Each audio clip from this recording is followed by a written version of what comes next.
Yo people, welcome back to the YouTube channel. You already know what time it is. It's time for another video. Big up your damn selves in the building. Make sure you smash up the likes every single damn time and subscribe if you are new. Now, Estevao Willian, that's what this video is about, and the stockpiling of right wingers. 32 million euros potential fee plus add-ons for the 55 million euro release clause that Chelsea are looking to surpass for favourable payment terms for the 17-year-old winger from Palmeiras. Now, I've not watched the player consistently, but from those who are knowledgeable and watch him regularly, I've heard incredibly glowing words about his trickery, his pace, his incredible ball striking ability.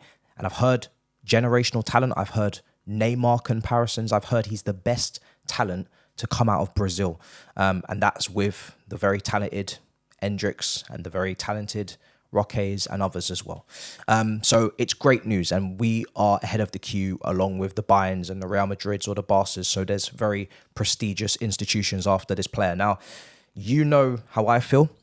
If it's A-grade, incredible talents, I cannot turn my nose up. I'm not here to tell you that I am not excited to have a top-tier A-grade talent, if that's what he is. But let me make it clear.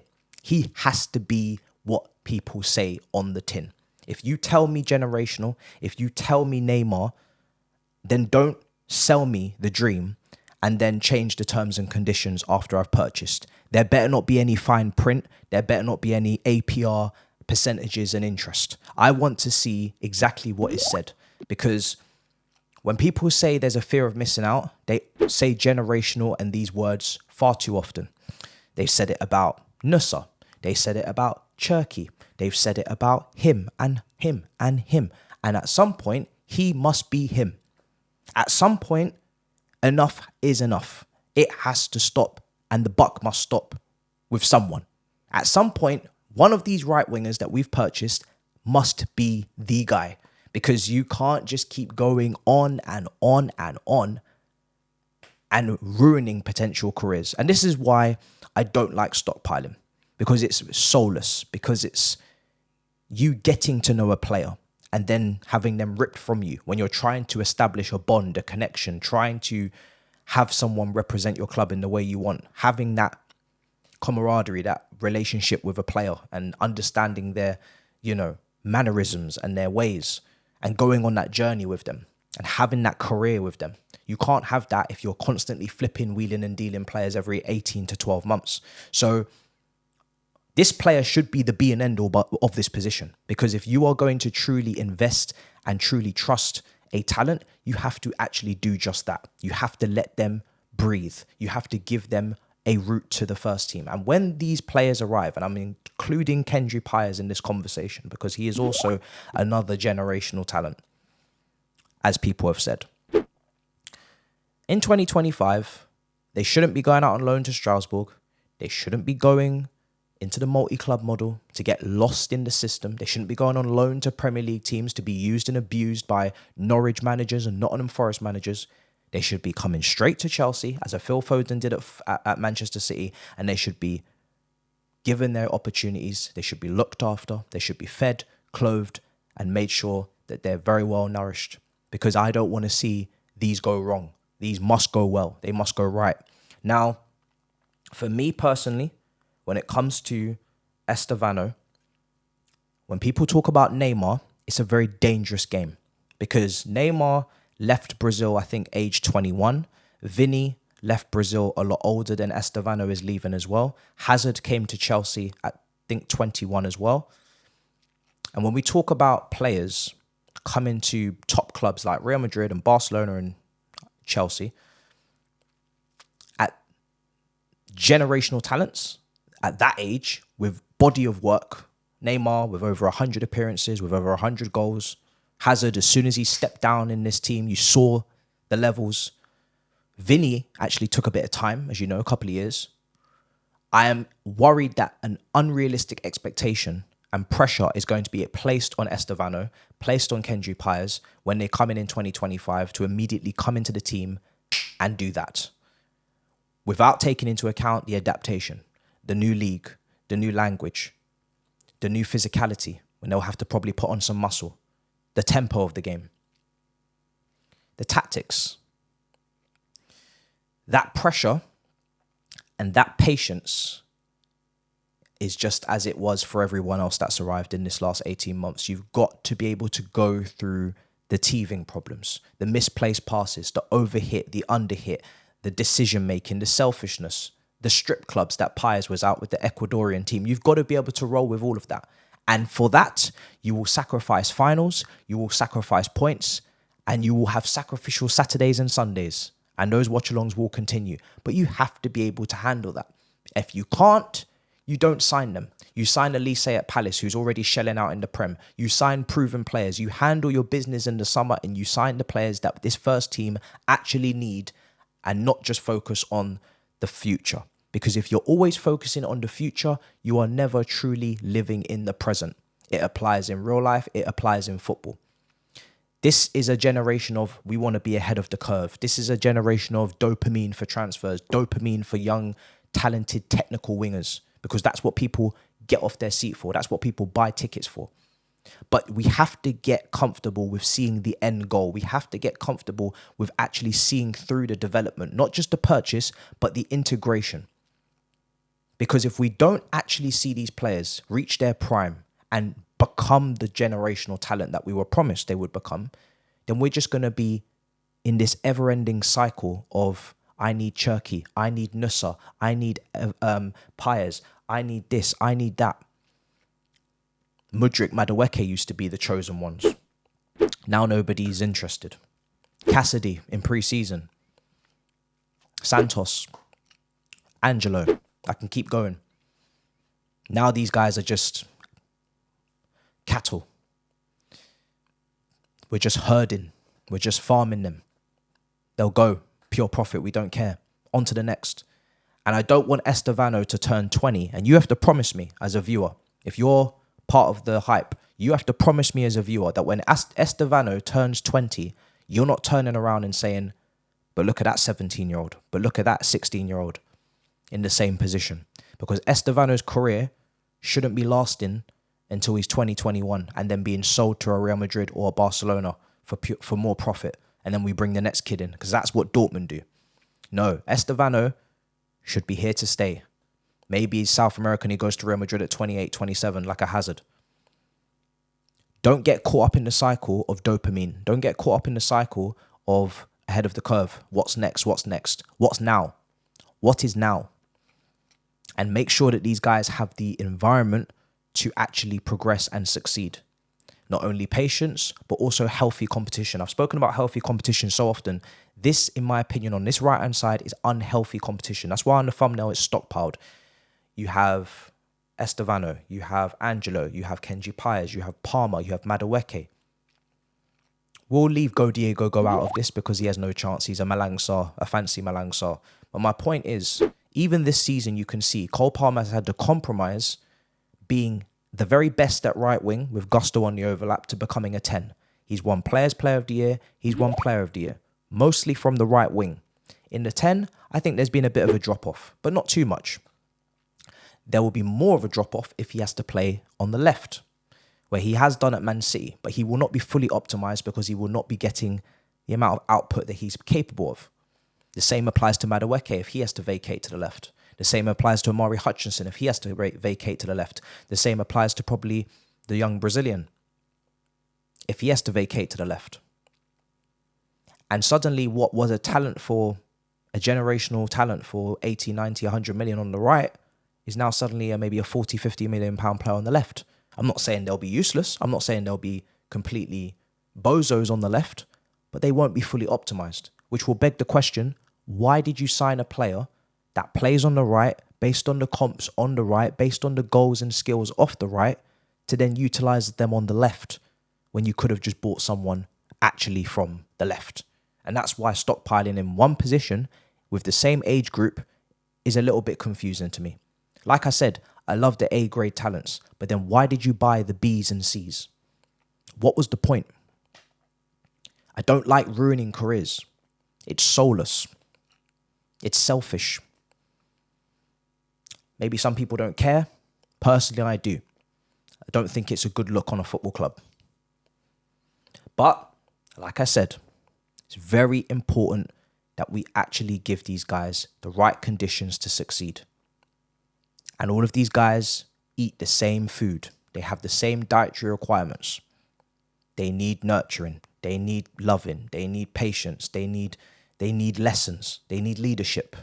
They need room for error on the pitch and off the pitch. But we are a club with pressure. We are a club with expectation. We are a club that are trying to make moves fast, which is why if you call them generational, we do expect generational things. Yamal is 16 at Barcelona, handling business. Hopefully that's the level they're coming to bring to this team. But it would be unfair, as I said, to put them under that kind of pressure. Now, we go through the rules because the rules are important. We can only have 6 international loans next season. It was 7 this season and it was 8 last season. It's down to 6. That's FIFA ruling.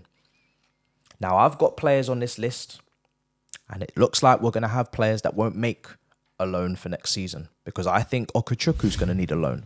Andre Santos, especially if Poch is here, is going to need a loan.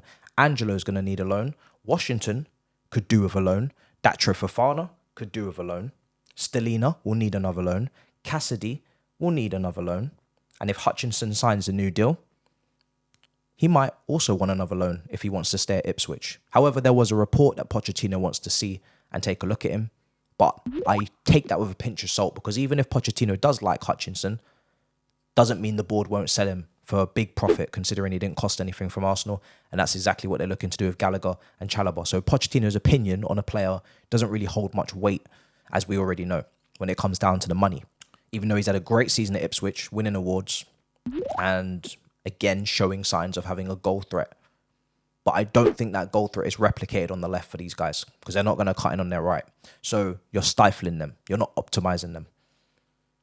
And for anyone who had a thought, only a few people, that Mudryk or Madueke or Chukwuemeka could go on loans, again, as you can see, as I've just said, we have too many players already that need loans. So there's going to have to be some sales or they're going to be wasting their time playing under 21 football at a level that they should be well clear of. There's nobody we should be buying that is not blitzing under 21 football. If that is the case, they should never have come here because you are not A-grade talent. There's no A-grade generational world-class potential talents that come in here and play under 21 football and don't absolutely rinse that league for all it's worth. And if they are not capable of doing that, then don't waste my time. Don't waste my time. So yeah, listen. I know it sounds in this video like I may be harsh or negative. I just want people to understand the weight of the word generational, for starters, because it's a word I'm seeing thrown around a lot. You know, the Hazards, the Neymars, they didn't need systems. They didn't need certain managers with positional play. They went in and they fucked shit up.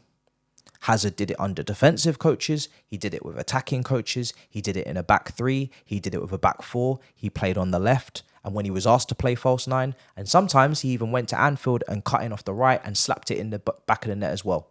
And that's the level of talent that we're talking about when you say generational. So when these generational players come in, it's just they're that good. It's just they are clear. It's just they are above the game itself. I don't want to hear they're in their wrong position. Even though I've just told you they would be fully optimized on the right wing, because I don't want to call them generation, because I don't want to put the pressure on them. But if people call them generational, they should be able to really operate anywhere in that front line and give us the gold dust. They should be able to pick up the ball and beat 3-4. That's what generational is. That's what Neymar is.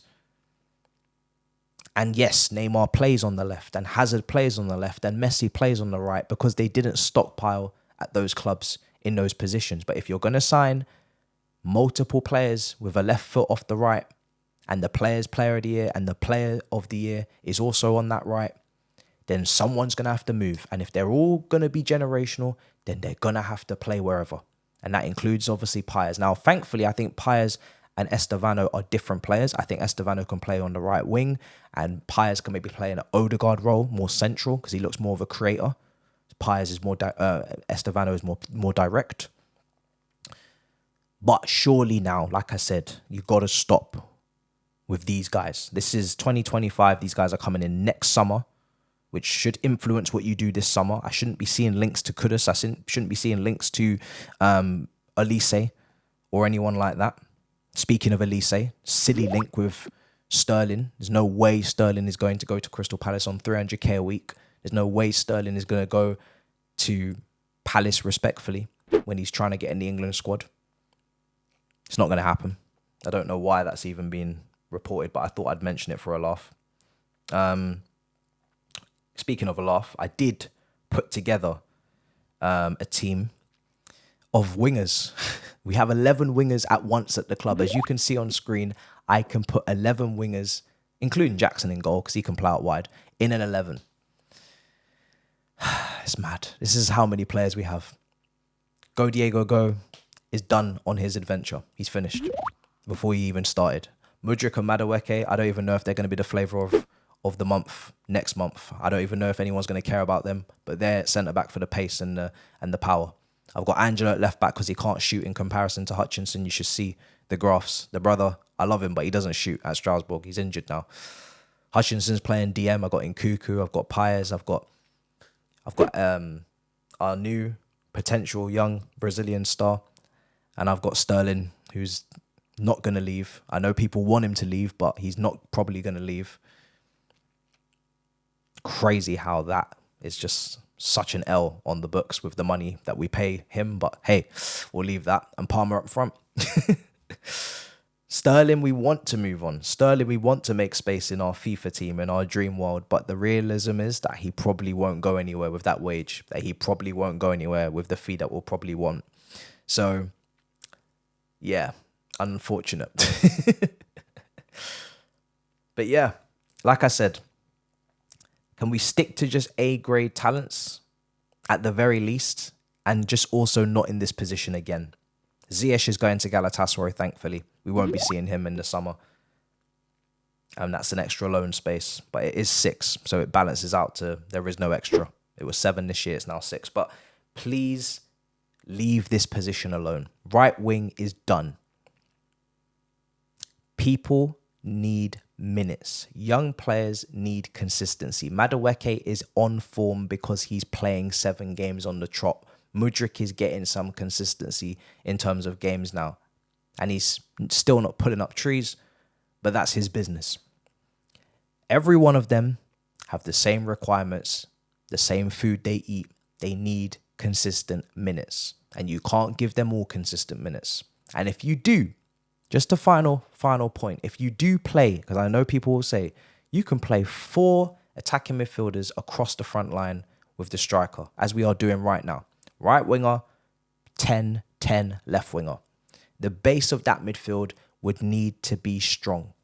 As Man City would do it, the base of that midfield would need to be a Rodri, would need to be a maybe a Stones or Rice or a Guimaraes. Physical, imposing players. Do we have physical, imposing players in the pivot positions? No, we don't. Because we have not really built a team for balance. We've built a team based on talent, which is great. But it's not... There's rules and regulations in the Premier League about how you structure and build a team. Every team must have... It looks to be a physical, capable 6 to win a title. A Nemanja Matic, a Rodri. Everyone must have leaders in their side, balanced in age, to win a title. And it feels like we're not following those rules and regulations, which, listen, to get into the top 4, you don't need to. But to win, which is the end goal, at some point you must. There must be certain things fulfilled in the quota. So I hope that we don't just think about what we do on the ball and forget off. Because as fantastic as it is to have these flicky, tricky, flamboyant, fancy players, it only takes one Adama Traore on a counter-attack and he will fuck up everything. He will fuck up your shit. Every single young 18, 19, 20-year-old will be sent spinning to the turf. It only takes one Adama Traore. We have to remember the league we play in. These leagues, these teams have P&P. and they have know-how and experience. So it can look good, it can be fancy, and hopefully that will be enough. But there has to be substance, there has to be physicality, and there has to be intangibles. And this transfer does not bring any of those things. And we will continue to be bullied and continue to be a weak team and continue to be a team that is easy to turn over unless we address those issues in the summer. Those first team signings are more important than anything. More than you can believe, guys. Because this league doesn't lie. One long throw, one corner, one set piece, one counter, and you're conceding chances and shots and goals for all of the pretty shit. So it's a long video. It's a lot to say.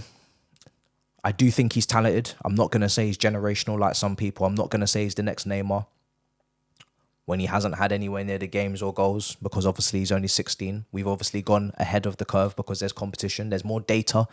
There's more information for everyone now. They see these talents earlier, so you have to capitalize. I don't disagree with that. You have to go in earlier now. People are having all the access to the information, but just please make this be the last one. Promise me, as a viewer, this is the last one.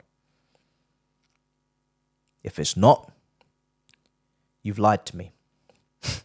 You can't quantify for two generational right wingers in one squad. Until next time, make sure you smash up the likes. Big up your damn selves. In a bit, people. Peace. We'll be